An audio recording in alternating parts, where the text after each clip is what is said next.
Hello, I'm Victoria Arbiter in New York. And I'm Dickie Arbiter in London. This week is the 26th anniversary of the funeral of Diana, Princess of Wales.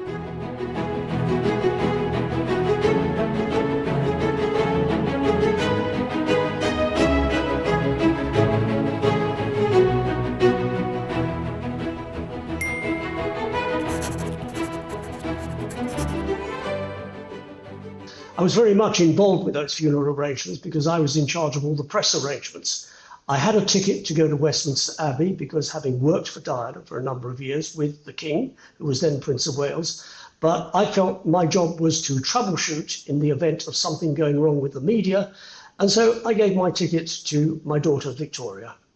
I was already living in New York when Diana, Princess of Wales, died, but there was nowhere I wanted to be in the world other than at home. The family home was still Kensington Palace, and that's where I wanted to be. So I got on a plane. I cried the whole way to London. Dad wasn't able to pick me up at the airport because, of course, he was so busy, but I made my way home, and the first thing I was struck by was just the overwhelming fragrance of flowers. It was just anyone with hay fever would have been having a terrible time. It was really striking, and the images of the flowers in front of Kensington Palace really were staggering to see in terms of that carpet of flowers, but to see it with my own eyes really took my breath away. So I was home that week leading up to Diana's funeral, didn't see Dad at all. He was pulling 22-hour days. He was grieving, but I think just really hadn't had much of a chance to acknowledge his own personal grief yet because he was simply too busy. But I was profoundly touched when he gave me his invitation to Westminster Abbey to attend Diana's funeral. I have been very lucky to have had a number of personal interactions with her. This is a story for another time, but she had set me up on a blind date. I had been go-karting with her. She, of course, had done a beautiful birthday party for my dad. So I wanted to have a moment to say my goodbyes as well. So the morning of the funeral dawned and we had to get up very, very early. I was attending with my stepmother and no traffic was allowed into London. And already people had been gathering on the streets 2 or 3 nights before trying to get the best spot from Kensington Palace all the way through to Westminster Abbey. And so it was really quite bizarre because we had to walk from Kensington Palace to Westminster Abbey, which in a car or as the crow flies is not terribly far, but it's a long way when you're walking. But as we walked through the streets of London, you couldn't hear a sound other than the odd sob that would emit or the sound of police shoes walking through, just doing extra security checks, the sound of the army, military personnel walking through the streets of London.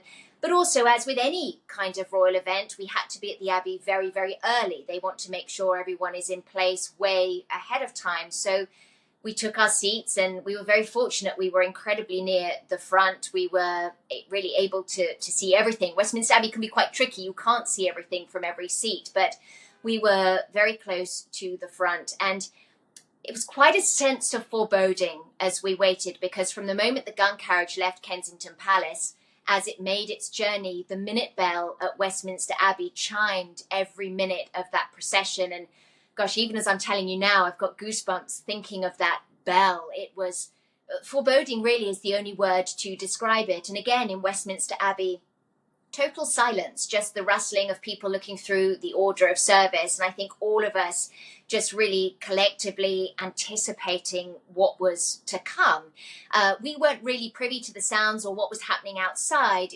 We were just sequestered, really, inside Westminster Abbey. But of course, then the cortege arrived and the funeral party made their way along the aisle of Westminster Abbey. And the night before the funeral, we had been at home. There was a big lawn in front of our apartment at Kensington Palace.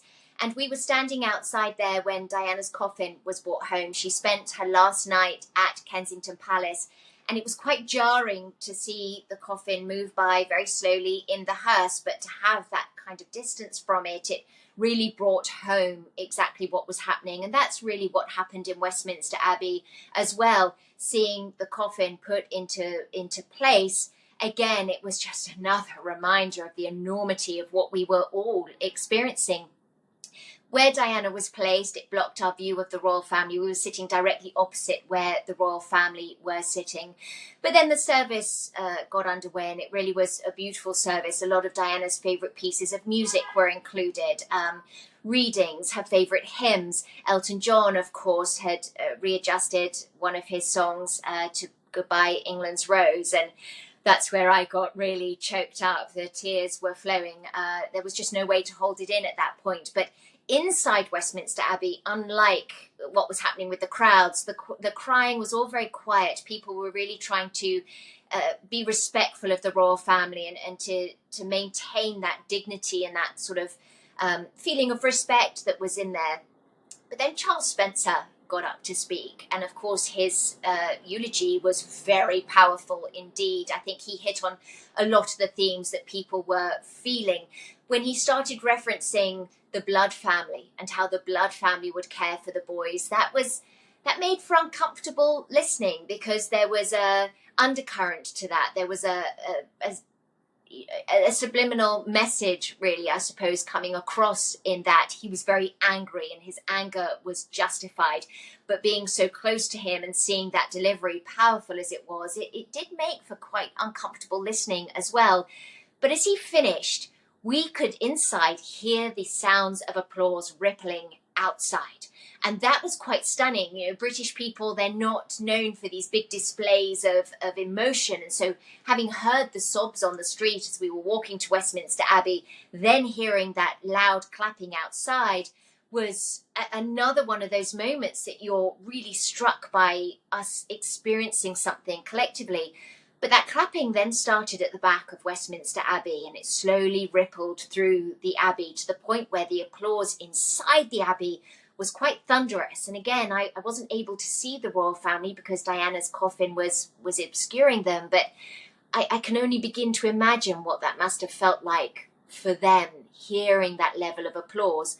But then Diana was very respectfully carried outside Westminster Abbey. We all had to remain in place, of course, until the royal family had left.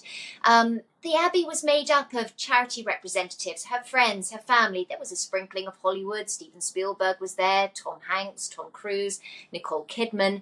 But more, it was about the family and the terrible loss that they were feeling, the members of staff that had been so dedicated to Diana, who adored Diana. It was wonderful that they had been included, and I felt very privileged to be there occupying Dad's seat. I was hoping to make him proud, but more than anything, I felt, yes, the privilege I just referenced, but enormously grateful that I too was given an opportunity to say a personal goodbye to somebody that I knew personally, but somebody whom I adored, and somebody who to this day remains irreplaceable. That then was the week that Diana died. An emotive time for everybody, not just for me, not for the Queen, Prince Philip, but for everybody throughout the United Kingdom, throughout the world. She was a global icon. Next, we'll be looking at the first anniversary of the death of Queen Elizabeth II. Meantime, join us on YouTube, subscribe, hit the bell and like.